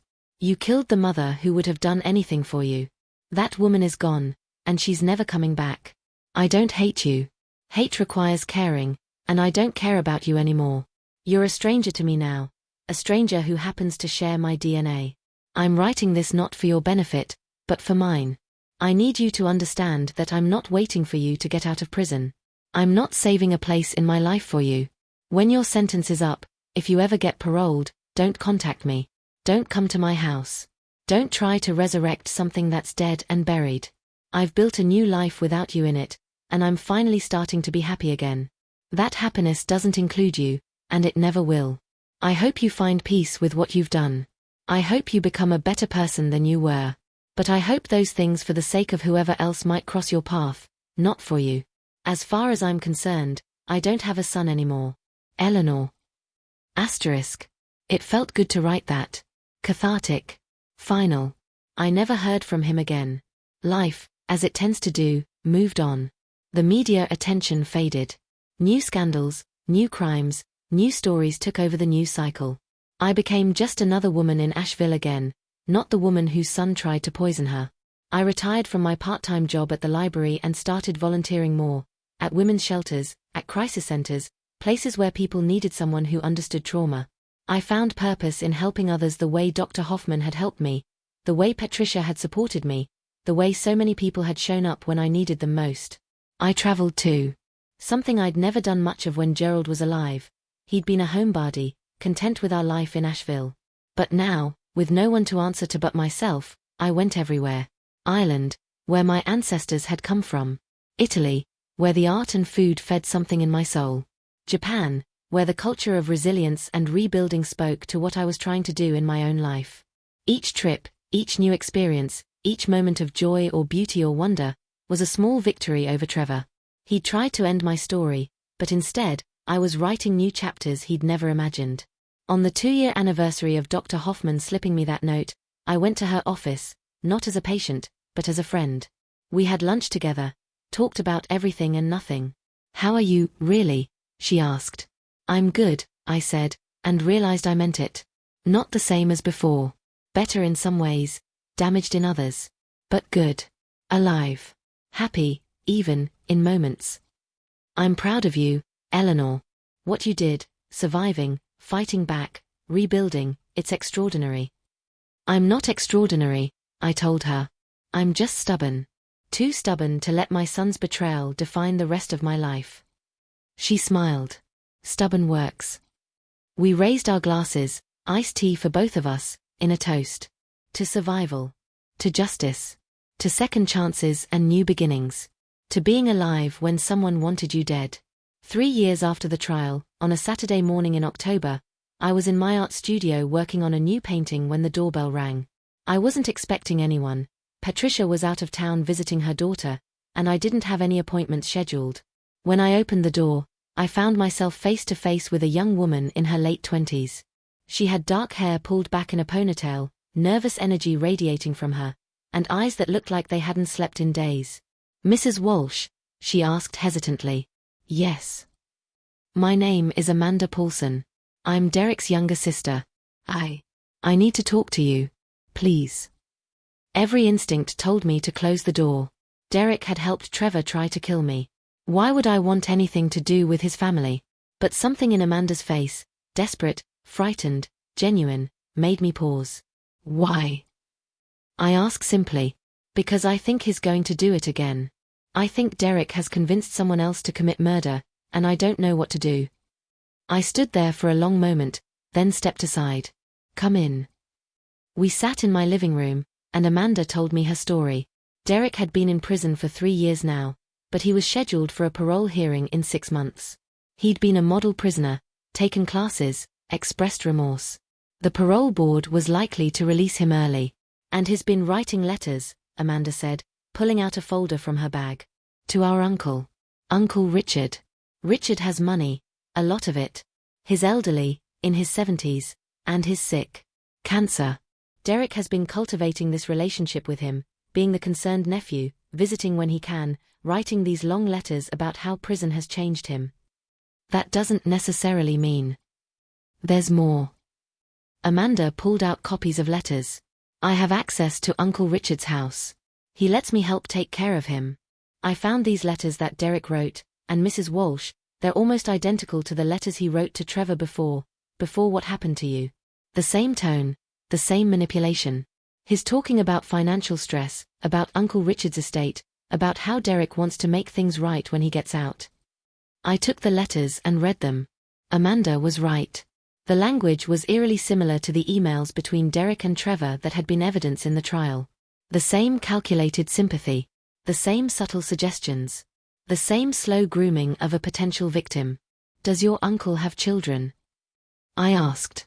"A son. My cousin Kevin. But they're estranged, have been for years. Uncle Richard's will leaves everything to Kevin anyway, but Derek's been working on him, trying to get Richard to change the will. I heard them talking last time I was there. Derek was on the phone telling Richard how ungrateful Kevin is, how he never visits, how Derek is the one who really cares." "Have you gone to the police?" "They said without concrete evidence of a crime, there's nothing they can do. The letters are concerning but not illegal. They suggested I talk to Uncle Richard, warn him, but he won't listen to me. He thinks Derek has genuinely reformed. He thinks I'm being paranoid." "Why come to me?" Amanda looked at me with tears in her eyes. "Because you survived. Because you stopped Derek and Trevor. Because you know what he's capable of, and maybe if you talk to the police, if you explain the pattern, they take it seriously. I can't let Derek kill someone else. I can't let what happened to you happen to my uncle." I sat back, processing. This was not what I'd expected when I woke up this morning. I'd put that chapter of my life behind me, moved on, healed as much as I could. And now here was Derek's sister, asking me to dive back into that darkness. "I'll help you," I heard myself say. And just like that, I was back in it. Over the next few days, Amanda and I compiled everything. We compared Derek's old emails to Trevor with his new letters to Richard. We documented the pattern, the manipulation, the financial discussions, the slow erosion of the victim's trust in their other family members. We created a timeline showing how Derek operated. Then we took it all to Officer Martinez, who'd worked my case. She reviewed everything carefully, her expression growing more serious with each page. "This is troubling. Very troubling. But Amanda's right, we can't arrest someone for writing manipulative letters. We need evidence of actual criminal planning. What if we could get him to confess?" I suggested. Both women looked at me. "How?" Martinez asked. "I could visit him. In prison. Prisoners can have visitors. I could go as, what? Forgiveness, closure, and get him talking. If he thinks he's won, if he thinks he's reformed me, he might brag about his plans." "That's extremely dangerous," Martinez said. "And unlikely to work. He'd be suspicious." "Maybe. Or maybe he'd see it as validation. Proof that his manipulation works. People like Derek, they're narcissists. They can't resist showing off how clever they are." We debated it for hours. Martinez thought it was too risky. Amanda was desperate enough to try anything. And I knew what I had to do. Because here's what I'd learned: survivors have a responsibility. When you've been through hell and made it out the other side, you have an obligation to help others avoid that same hell. I'd survived Derek and Trevor's murder plot. Maybe I was the only person who could stop Derek from succeeding next time. "I'll do it," I said finally. "But I want to be wired. I want every word recorded. And I want backup plans in place in case he somehow figures out what I'm doing." It took 2 weeks to set up. Martinez had to get approval from multiple departments. I had to apply for a prison visit and wait for approval. We had to source recording equipment that would be undetectable. And I had to prepare myself mentally for seeing Derek again. Dr. Thornton was against it. "Eleanor, you've worked so hard to heal from this trauma. Going to face one of your attackers voluntarily, it could undo all that progress. Or it could prevent another family from going through what I went through," I countered. "I have to try." The day of the visit, I drove to the central prison in Raleigh wearing a wire so small and sophisticated I sometimes forgot it was there. Martinez and 2 other officers were waiting in a van outside, listening to everything. The prison was exactly what you'd expect: cold, institutional, smelling of disinfectant and despair. I was led through multiple security checkpoints, my recording equipment miraculously passing undetected, until finally I was seated in a visiting room with plastic chairs and scratched tables. Then Derek walked in. He changed in 3 years. Thinner, harder, with the particular edge that prison gives people. But when he saw me, his face transformed into an expression of surprise and something else. "Pleasure? Satisfaction?" "Mrs. Walsh," he said, sitting down across from me. "I never expected to see you here." "Hello, Derek. Why did you come?" I'd prepared for this question. Closure, I suppose. I've been working on forgiveness, on letting go of anger. My therapist suggested it might help to talk to you. He leaned back, studying me. "Forgiveness. That's unexpected. What Trevor did to me was unforgivable. But your part, you were his friend, you got caught up in his problems. I don't excuse what you did, but I understand it better now." I hated every word coming out of my mouth. Hated pretending forgiveness I didn't feel, hated giving him any kind of absolution. But I needed him to relax, to trust me. "That's very generous of you," Derek said, and I could hear the calculation in his voice. He was trying to figure out if I was genuine, if this was a trick. "How have you been?" I asked. "Better. Prison has given me time to think, to understand the mistakes I made. I've taken classes, worked on myself. I'm not the same person I was." "That's good. That's what prison should do, rehabilitate people." "Exactly. And when I get out, I have a parole hearing in 6 months, I'm going to make things right. I'm going to be a better person." "What will you do when you're released?" And here was where he started talking. About his plans, about reconnecting with his Uncle Richard, about wanting to help take care of him in his final years. Richard's been so supportive during my incarceration, Derek said. Writing to me, visiting. He sees that I've changed. Unlike Kevin, his own son, who hasn't visited him once since the cancer diagnosis. It's sad, really. Family can be complicated. Richard's thinking of changing his will, actually. Leaving more to me, less to Kevin. I told him he shouldn't, that Kevin's his son, but Richard says I'm more of a son to him than Kevin ever was. There it was. The same pattern. The same manipulation. That must make you feel good, I said. Having someone believe in you. It does. It really does. And when he passes, which hopefully won't be for a long time, I'll use my inheritance to help other people. Maybe start a foundation for reformed criminals, help them reintegrate into society. He said it so smoothly, so believably. If I didn't know his history, if I hadn't seen the evidence of how he'd helped Trevor plan my murder, I might have believed him. We talked for another 20 minutes. I drew him out, got him comfortable, let him spin his narrative of redemption while subtly revealing his true intentions toward his uncle. Every word was being recorded, documented, added to the evidence file. When our time was up, Derek stood and actually smiled at me. Thank you for coming, Mrs. Walsh. This meant a lot to me. It's good to know you don't hate me. I don't hate you, Derek, I said, and that at least was true. I didn't hate him. Hatred requires too much energy. I simply wanted him stopped. As I walked out of that prison, back into the free air and sunlight, I felt both triumphant and exhausted. I'd done it. I'd gotten what we needed. But the battle wasn't over yet. The recording from my prison visit with Derek wasn't enough on its own to arrest him. He'd been too careful, too practiced in his manipulation to explicitly confess to planning a murder. But combined with the letters, the pattern of behavior, and Amanda's testimony, it was enough to trigger an investigation. Officer Martinez and her team began building a case. They interviewed Richard, though he remained stubbornly convinced of Derek's redemption. They analyzed Derek's phone calls from prison, all of which were recorded, and found more evidence of manipulation. They subpoenaed Richard's financial records and found that Derek had convinced him to add Derek to several bank accounts to help manage things. It was the same playbook. The exact same playbook Derek and Trevor had used on me. But here's where things took an unexpected turn. 2 weeks after my prison visit, Amanda called me in a panic. Uncle Richard changed his will. The lawyer just called me. Richard left everything to Derek, house, investments, everything. Kevin gets nothing. And Mrs. Walsh, Uncle Richard fell yesterday. Down the stairs at his house. He's in the hospital with a broken hip and head trauma. My blood went cold. Was anyone with him when he fell? Kevin was there. He'd shown up unexpectedly to try to reconcile with Richard. They'd been arguing, and then Richard fell. Kevin called 911 immediately, but now the police are questioning him. They think Kevin might have pushed Richard because of the will. I understood immediately what had happened. Derek's behind this. How? He's in prison. Kevin didn't push Richard. But Derek has planted the seeds to make it look like he did. Think about it. Derek's been telling Richard for months how ungrateful Kevin is, how Kevin only cares about money. Then suddenly Kevin shows up after years of estrangement, they argue, and Richard falls? It looks suspicious. But how would Derek know Kevin would be there? He didn't need to know.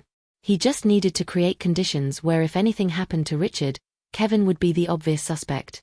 And if Kevin gets blamed, gets arrested, Derek still inherits everything when Richard dies. Amanda's voice was shaking. We have to prove Kevin didn't do it. We have to prove Derek orchestrated this. I called Martinez immediately and laid out the theory. She was skeptical at first but agreed to investigate. Kevin was being held for questioning, Richard was in critical condition, and time was running out. The next 48 hours were a blur of investigation. Martinez's team pulled every phone call Derek had made from prison in the last month.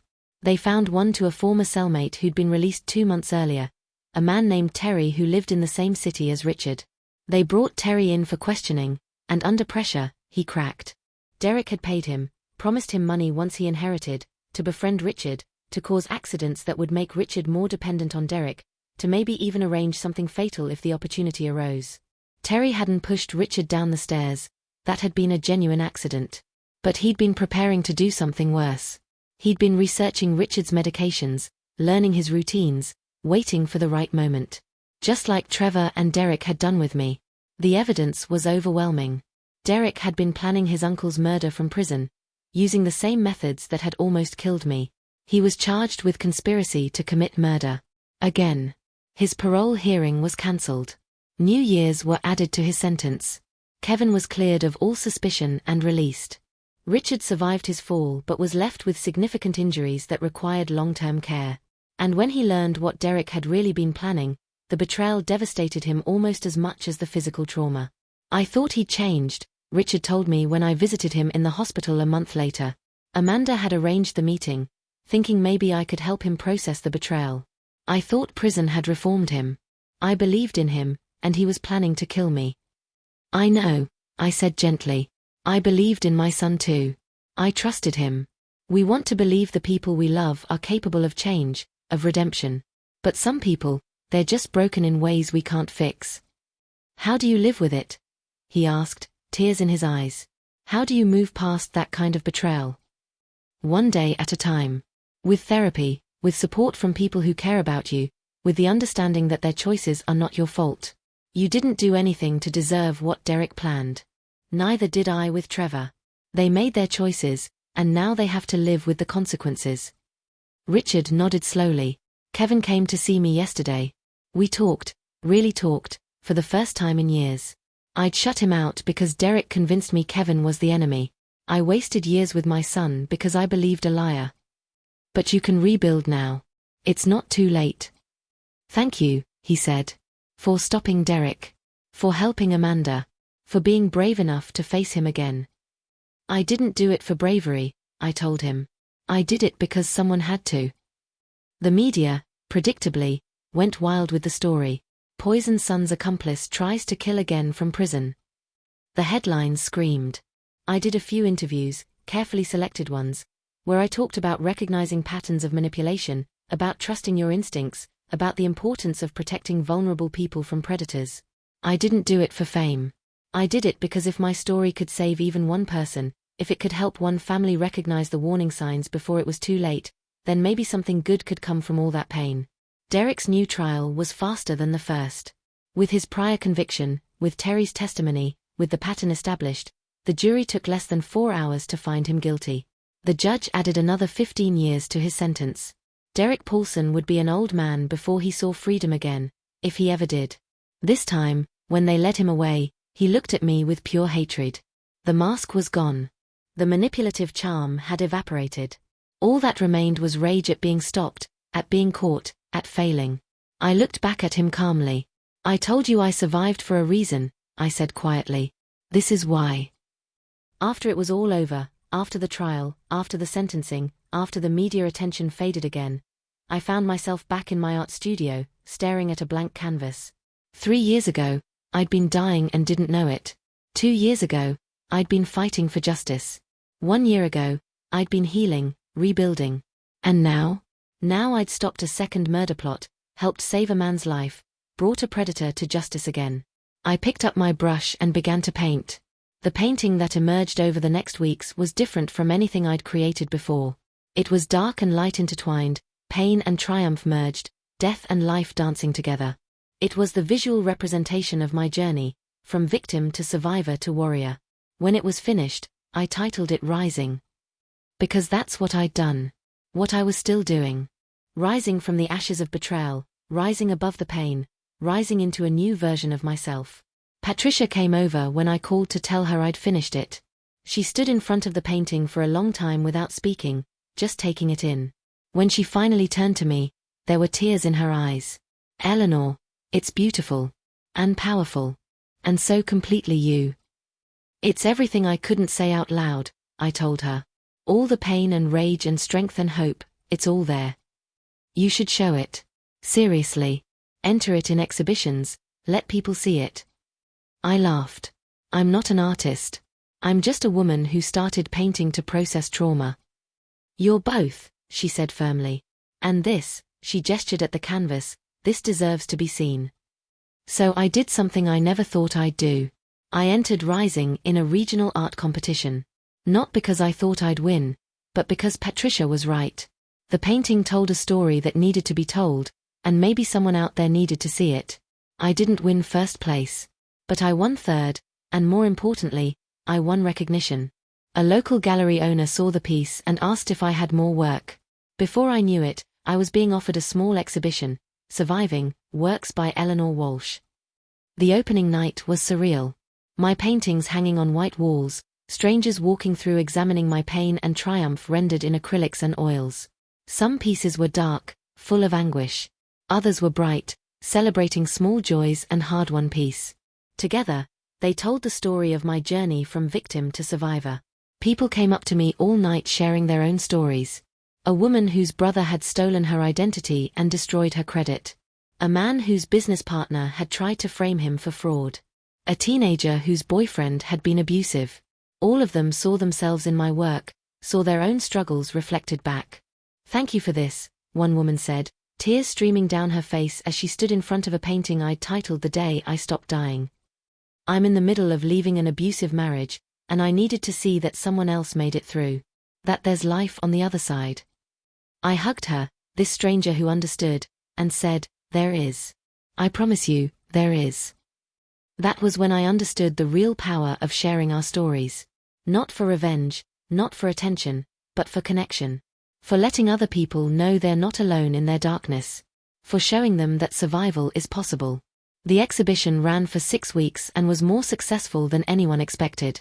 I sold several paintings, donated the proceeds to domestic violence shelters and victim advocacy groups. But more than the money, I gained something invaluable. A sense of purpose beyond just surviving. I was thriving now. Creating. Contributing. Making meaning from madness. Around this time, I also received an unexpected letter. It was from Kevin, Richard's son. Asterisk Mrs. Walsh, I wanted to thank you properly for what you did. Because of you, my father is still alive. Because of you, I have the chance to rebuild my relationship with him before it's too late. Derek's manipulation had created such a rift between us that I'd almost given up on ever having my father back in my life. But your bravery, visiting Derek in prison, getting the evidence needed to stop him, it saved my family. I know you went through hell to get here. I know what your own son did to you, and I can't imagine that pain. But please know that your willingness to step back into that trauma to protect a stranger has changed my life. My father and I are slowly finding our way back to each other. We're building something real and honest now, without Derek's poison between us. That's because of you. Thank you. Kevin Paulson. Asterisk. I read that letter 3 times, and each time I cried a little. Not from sadness, but from relief. Relief that something good had come from all of this. Relief that my pain had prevented someone else's pain. Relief that the story didn't end with betrayal and death but with reconciliation and life. I wrote back to Kevin, thanking him for his kind words and wishing him and Richard well in their healing process. And I meant it. Their happy ending didn't erase my trauma, but it gave it meaning. 5 years after Dr. Hoffman slipped that note into my purse, I was finally, truly at peace. Not the peace of forgetting. Not the peace of pretending it never happened. But the peace that comes from integration, taking the worst thing that ever happened to you and weaving it into the fabric of who you are without letting it define you completely. I still saw Dr. Thornton monthly, more for maintenance than crisis now. We'd talk about my art, my volunteer work, my travels, my life. Sometimes we'd touch on the old wounds, checking to make sure they were healing properly, that no infection had set in.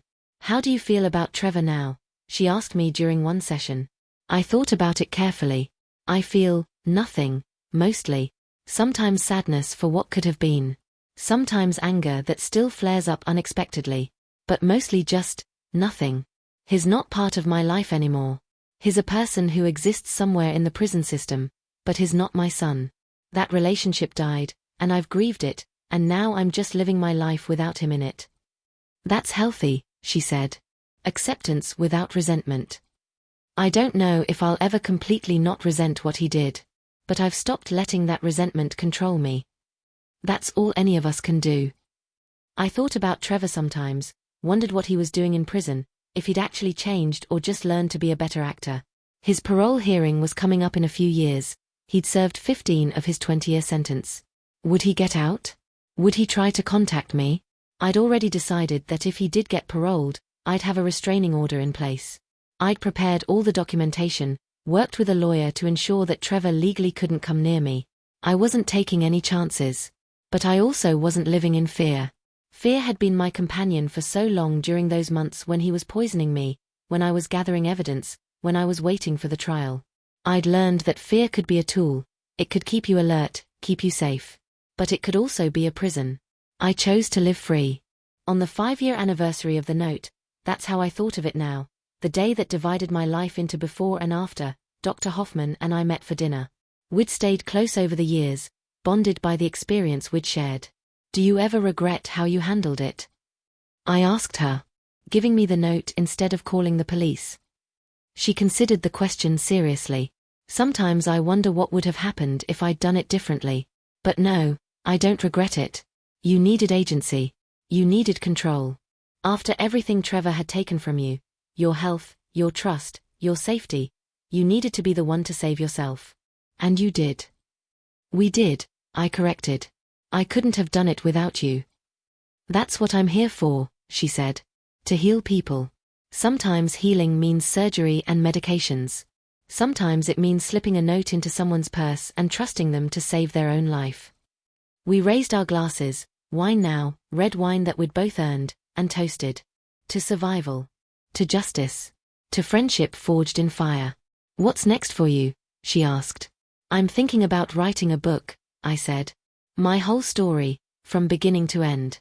Not for money or fame, but because I think it needs to be told. There are too many people out there who don't recognize the warning signs of financial abuse, of manipulation, of family members who see them as assets rather than people. You'd be good at that, Dr. Hoffman said. Your voice is strong. Your story is powerful. It's terrifying, I admitted. Putting it all out there, being that vulnerable in public. You've survived worse than vulnerability. She was right. I had. So I started writing. Not just this account of what happened, but a deeper exploration of the psychology of family betrayal, the warning signs I'd missed, the red flags others might recognize in their own lives. I interviewed experts, psychologists, law enforcement, other survivors. I researched the phenomenon of adult children who kill their parents for inheritance, the statistics, more common than anyone wants to believe, the patterns, the methods. The book took me a year to write. A year of reliving trauma but also of creating something meaningful from it. When I finally typed the end, I felt both exhausted and exhilarated. Finding a publisher was harder than I expected. The topic was dark, uncomfortable. Several agents told me it was too depressing or too niche. But finally, I found someone who understood what I was trying to do, give voice to the voiceless, shine light into dark corners, help people protect themselves and their loved ones. Poisoned Love, How I Survived My Son's Attempt to Murder Me was published on a Tuesday in October. 6 years after the note, 6 years after my life changed forever. The book tour was overwhelming. I spoke at bookstores and libraries, on podcasts and radio shows, at conferences about elder abuse and family violence. Everywhere I went, people thanked me for speaking up, for telling the truth, for helping them understand their own situations better. One woman approached me after a reading in Chicago. She was in her 50s, well-dressed, professional-looking. She waited until everyone else had left before she spoke. My daughter has been asking a lot of questions about my finances lately, she said quietly. About my will, my insurance, my savings. I thought she was just being responsible, planning ahead. But after reading your book, after hearing you speak, I see the pattern. The manipulation. The way she's been isolating me from my friends, making me dependent on her. Mrs. Walsh, I think my daughter might be planning to. She couldn't finish the sentence. Go to your doctor, I told her firmly. Ask for a full toxicology screening. Change your passwords. Document everything. And please, please, talk to the police. Don't wait like I did. Don't put yourself at risk trying to gather evidence. Get help now. What if I'm wrong? What if I'm just being paranoid? Then you'll have been cautious and protective of yourself, which is never wrong. But what if you're right? What if waiting costs you your life? She nodded, tears streaming down her face. Thank you. Thank you for being brave enough to tell your story. 6 months later, I received a letter from her. She'd gone to her doctor, been tested, found low levels of antifreeze in her system, a poison her daughter had been adding to her drinks. Her daughter had been arrested, charged, convicted. The woman was safe now, alive because she'd recognized the signs and acted. "You saved my life," she wrote. "Without your book, without your story, I would have ignored my instincts. I would have died thinking my daughter loved me. Thank you for your courage. It gave me courage too." That letter sits framed on my desk now, a reminder of why I went through the pain of telling my story. Not just for me, but for all the other potential victims out there who need to know the truth. Sometimes the people who should love you most are the ones who will hurt you worst. But also this: you can survive. You can fight back. You can reclaim your life. I'm 69 years old now. Gerald has been gone for 10 years. Trevor has been in prison for 8. And I am more fully alive than I ever was when I thought my life was safe and predictable and built on the foundation of family love. I paint nearly every day. I write. I volunteer. I speak to groups about recognizing abuse and manipulation. I travel. Next month I'm going to New Zealand, somewhere I've always wanted to see. I have friends who genuinely care about me, who show up when I need them, who celebrate my victories and support me through my struggles. I have a life I built myself, from the ruins of the life I thought I had.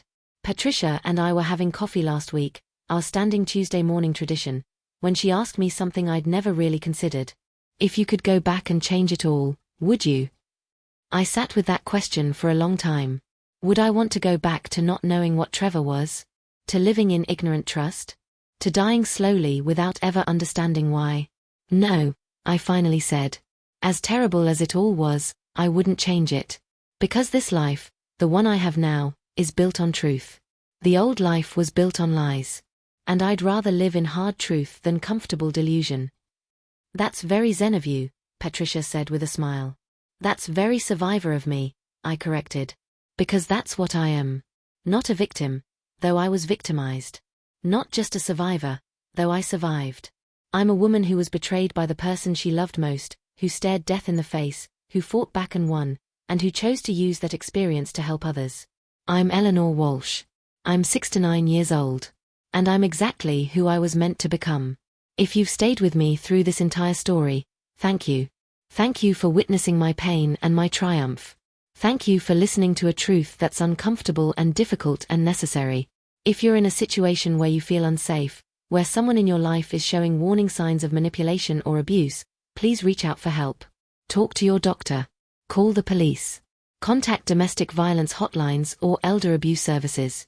Don't ignore your instincts. Don't assume family love will protect you.